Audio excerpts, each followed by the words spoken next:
어떨 때 결정적으로 내가 어떤 리더인지 보여주는가를 보면은 처음 리더가 됐을 때 사람들과의 관계를 자기가 어떻게 설정해야 될지 원칙이 필요할 때 전략적인 과제에 대해서 자기가 리더로서의 진짜 보이스를 내야 될 때 리더 자신도 좀 성장을 위한 그런 계획을 마련할 때 그런 것들이 저는 결정적인 순간이라고 생각을 해서 이 책의 제목도 결정적 순간의 리더십이라고 정해놨어요.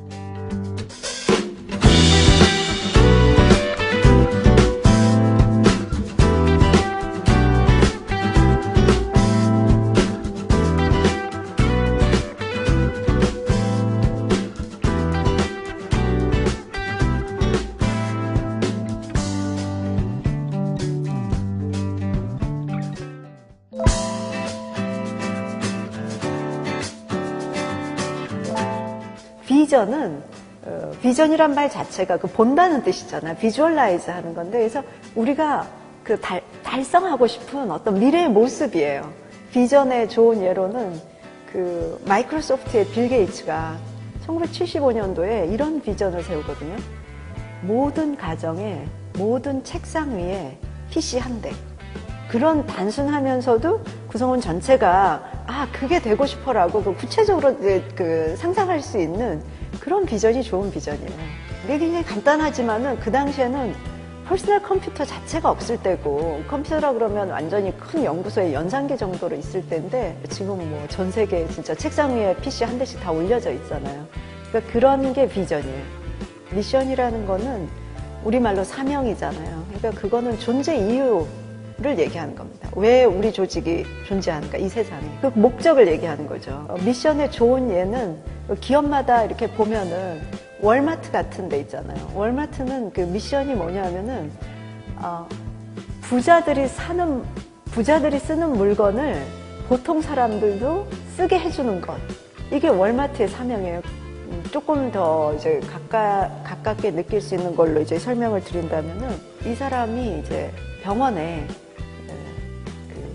환자들 침대에 시트를 가는 역할을 하는 분이에요. 그러니까 굉장히 이제 허드렛 일이라고도 할 수 있는데, 이분은 자기에 대해서 어떻게 얘기를 하냐면, 그 자기 미션에 대해서 뭐라고 얘기하냐면, 그 수술 후에 환자들의 가장 큰 위험이 감염에 있다는 거예요.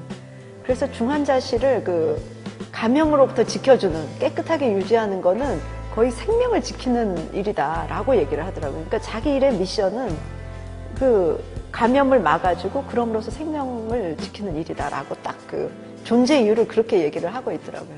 되게 중요하죠, 그죠?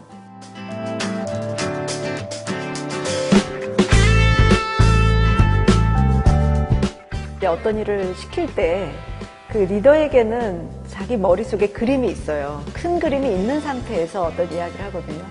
근데 이제 그거를 듣는 부하 직원은 그 그림이 없다고 보시면 되죠. 그러니까 뭐 예를 들어가지고 우리 이 방에 뭐 전구가 하나 나갔잖아요. 그러면은 리더는 이렇게 생각하거든요. 전구를 갈아야 되니까 뭐 사다리가 필요하다. 그래서 그 직원한테 이렇게 얘기합니다. 가서 사다리 찾아와라. 창고 가서. 근데 그 직원이 가서 보면은 사다리가 없는 거예요. 그럼 어떻게 합니까? 그냥 돌아오잖아요. 와서 사다리 없는데요. 이런단 말이에요. 그럼 상사가 어떻게 생각해요?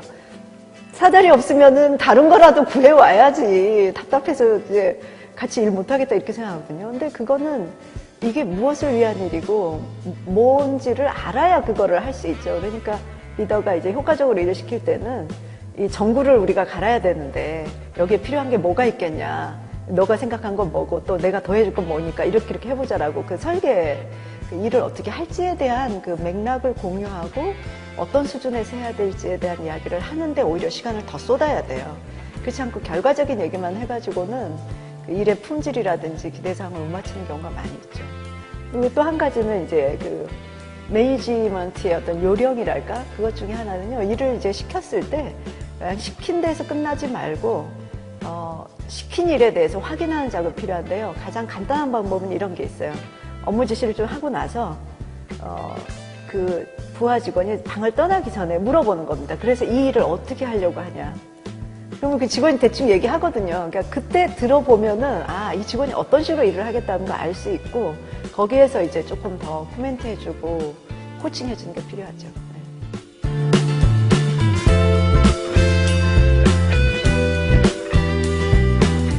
이런 경우가 요새는 굉장히 많이 있어요. 조직이 성과 위주로 승진시키고 하다 보니까 많이 있는데 이런 거를 잘하는 사람은 뭐를 잘하는가를 들여다봤더니 딱 그 공사가 분명해요. 그래서 인간적으로는 굉장히 리스펙트를 딱 보여줘요. 선배니까. 그리고 저 사석에서도 심지어 뭐 사석에서는 뭐 형님이라 소리도 하고 선배님이라 소리도 다 합니다. 그리고 뭐 인간적으로 내가 당신을 신뢰하고 존중한다는 거를 표시를 해요. 그렇게 하고 또 일에서는 일하는 관계니까 지시할 거 지시하고 피드백 해주고 이거를 되게 잘하더라고요. 근데 그게 애매하게 얼버무려져 있으면 오히려 더 상대방도 헷갈리고 나도 헷갈리게 되는 경우예요. 그래서 저는 제일 먼저는 그 인간적인 관계에서의 신뢰와 존중을 분명히 해줘라. 그걸 표시해라. 그리고 일에 있어서는 그 인간적인 관계에 그게 딱 돼 있을 때 일에 있어서는 오히려 더 칼같이 대할 수가 있어요. 좀 못했던 사람들은 어떤 경우냐, 자기가 나이 어린 상태에서 어린 임원이 됐다든지 어린데 팀장이 됐다든지 하면서 괜히 그 나이 먹은 사람들의 흉내내는 거 있잖아요. 뭐 술도 더 많이 먹고 입에 좀 험한 얘기도 막 하면서 마치 그 나이 든 선배들의 그 흉내를 내는 듯한 이런 거는 별로 효과적이진 않았던 것 같아요. 왜냐하면 우선 먼저 자기부터가 그게 자연스러운 자기 모습이 아니다 보니까 굉장히 힘듭니다. 힘이 들고 에너지도 많이 쓰이고 또 상대방에게 주는 그 어떤 메시지도 우리를 존중한다고 느껴지기보다는 뭔가 이렇게 잡는다? 그 포지션의 파워를 이렇게 행사한다? 그런 느낌만 주기 때문에 조금 그런 데는 이제 미묘한 어떤 인간적인 반감이 나올 수밖에 없거든요. 그렇지 않겠습니까? 그런 걸 잘 다스리는 게 필요하다고 생각을 해요.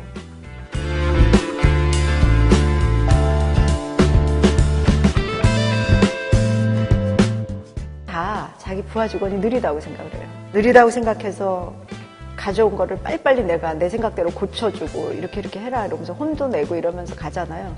그럼 그 사람은 성장이 더 지체돼요.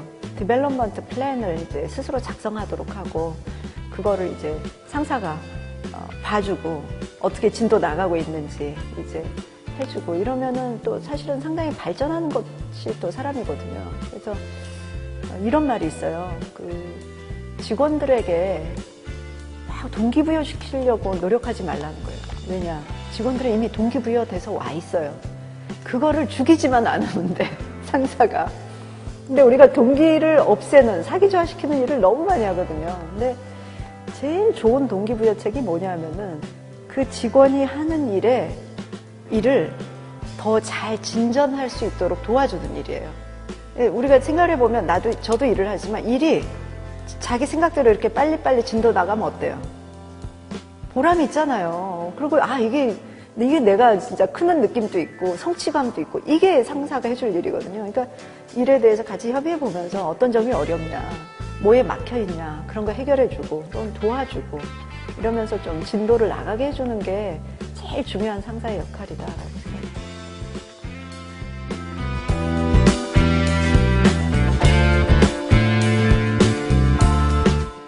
그 부정적인 견해를 주로 얘기하는 사람들은 실은 굉장히 자기는 회사를 위해서 얘기하고 있다고 생각하거든요.